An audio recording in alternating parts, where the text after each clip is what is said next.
ఆదికాండం 21:18 వాక్యంలో, నీవు నీ చిన్న పిల్లవాడిని ఎత్తి నీ చేతిలో పట్టుకును, అంటే చేతిలో పట్టుకునే అంత చిన్న పిల్లవాడిగా మార్చేశారు నుంచి అర్థమవుతుంది.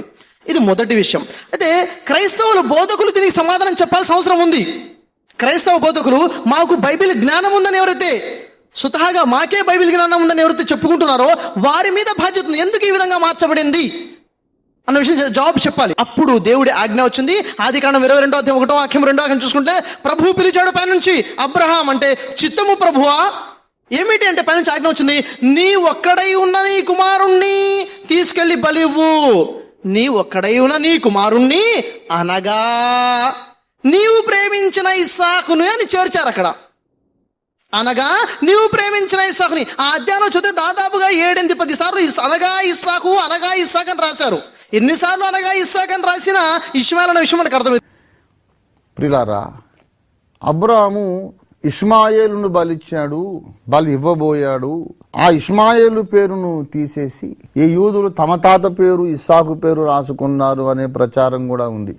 ఒక్క దగ్గర ఏదో ఇష్మాయేల్ అనే పేరు తీసేసి ఇస్సాకు అనే పేరు రాసుకున్నారు అంటే కాస్త నమ్మడానికి అవకాశం ఉందేమో, అది సులభమేమో ఒకే చోట కాబట్టి పేరు మార్చి రాయవచ్చు. కానీ బైబిల్ గ్రంథము నిండా 66 గ్రంథాల్లో 39 పాత నిబంధన గ్రంథాలలో లెక్కలేనంత మంది ప్రవక్తలు వందల సార్లు వేల సార్లు ఇన్ని వందల సార్లు వేల సార్లు మార్చేశారండి. ఈ యూదు ప్రజలు తమకు అప్పగించబడిన పరిశుద్ధ లేఖనాలను ఇశ్రాయేల్ ప్రజలు మార్చేశారు గనక ఇప్పుడున్నటువంటి బైబిల్ గ్రంథం ఏది కూడా అది అధికారికము కాదు, ప్రామాణికము కాదు. తౌరాత్, జబూర్, ఇంజీల్ ఏది కూడా ఇప్పుడు మనకున్నది ప్రామాణికం కాదు. ఒరిజినల్గా ప్రప్రథమంగా దేవుడిచ్చినటువంటి ఆ పవిత్ర గ్రంథాలు ఏవి కూడా దేవుడు ఇచ్చినప్పుడు ఉన్నట్లుగా ఇప్పుడు లేవు. ఇశ్రాయేల్ ప్రజలు లేఖనాలను మార్చి పారేశారు అని ఒక ప్రచారం ముస్లిం సోదరులు చేస్తూ ఉన్నారు.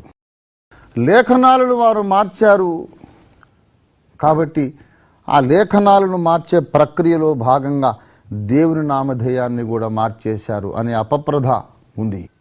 లేఖనాలు మార్చబడినవి, యూదులు పవిత్ర గ్రంథాలన్నింటినీ మార్చి రాసేశారు అనే వాదన కేవలం అపప్రథ, అపనింద, అది అసత్య ప్రచారము మాత్రమే. యూదులు దేవుని గ్రంథాన్ని మార్చలేదు. అసలు దేవుని గ్రంథాన్ని మార్చడం సాధ్యము కాదు అని ఖురాన్లోనే రాయబడింది. ప్రియులారా,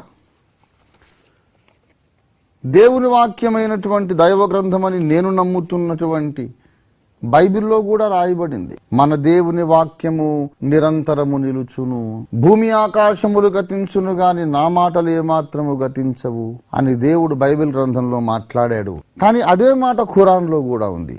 ఖురాన్లోని 15వ అధ్యాయము 9వ వచనంలో ఇలాగ రాయబడింది, ఈ జ్ఞాపికను మేమే అవతరింపజేశాము, స్వయంగా మేమే దానిని రక్షిస్తాము అని అల్లాహ్ ఇక్కడ అంటున్నట్లుగా మనం చూడగలం. ఈ జ్ఞాపిక అనే మాట అరబిక్ లో జిఖర్ అనే మాట.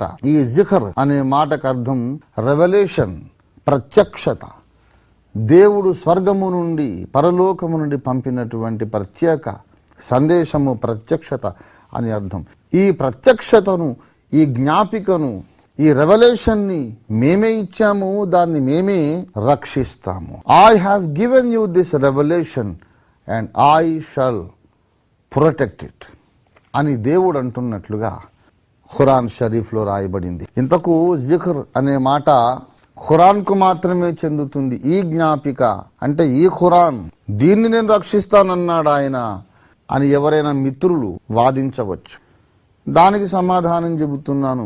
ఖురాన్లోని 40వ అధ్యాయం 53వ వచనంలో ఇలాగ రాయబడింది, బుద్ధి వివేకాలు గల వారికి మార్గదర్శకత్వం, హితోపదేశం అయిన గ్రంథానికి ఇశ్రాయేల్ ప్రజలను వారసులనుగా చేశాము గనక ఓ ప్రవక్త, అల్లాహ్ వాగ్దానం సత్యం అని మాట్లాడుతూ ఉన్నాడు. ఇక్కడ హితోపదేశం అనే మాట ఉంది చూశారు, ఇది కూడా అరబిక్ లో జిఖర్ అనే మాటే. ద రెవల్యూషన్, మేము ఇశ్రాయేలు ప్రజలకు రెవల్యూషన్ ఇచ్చాం అంటున్నారు అల్లాహ్. ఇక్కడ ఇశ్రాయేలు ప్రజలకు ఇవ్వబడింది కూడా జిఖరే, అది కూడా ప్రత్యక్షతే. ఎప్పుడైతే దేవుడు తన ప్రత్యక్షతలను ఇస్తాడో దాన్ని సంరక్షించుకునే బాధ్యత, సంరక్షించుకునే సర్వశక్తిమత్వము ఆయనకే ఉంది అని బైబిల్ సాక్ష్యం ఇస్తుంది. ఖురాన్ కూడా సాక్ష్యం ఇస్తుంది. దేవుడిచ్చినటువంటి లేఖనాలను మార్చే శక్తి మానవులకు లేదు అని బైబిలు ఖురాన్ గ్రంథము కలిసి ముక్త కంఠముతో సాక్ష్యం ఇస్తూ ఉండగా, ప్రాచీన ప్రవక్తల గ్రంథాలను యూదులు మార్చారని ఎలా నమ్మమంటారు? నన్ను నమ్మడం ఎలా సమంజసమవుతుంది? దేవుడు చెబుతున్నాడు, నేను ఇచ్చిన గ్రంథాన్ని ఎవరూ మార్చలేరు. ఒక మాట అడుగుతాను, దేవుడు తానిచ్చినటువంటి పవిత్ర గ్రంథాలను యూదులు మారుస్తూ ఉంటే చూస్తూ ఎందుకు ఊరుకున్నాడు? ఎందుకు ఊరుకుంటాడు? కాపాడుకోలేడా? కాపాడుకోగలడు, కాపాడుకుంటాను అని ఆయన వాగ్దానం చేశాడు. కాబట్టి యూదులు లేఖనాలను మార్చలేదు. ప్రాచీన కాలపు హీబ్రూ ప్రవక్తల గ్రంథాలు యథాతథంగా మన దాకా వచ్చాయి.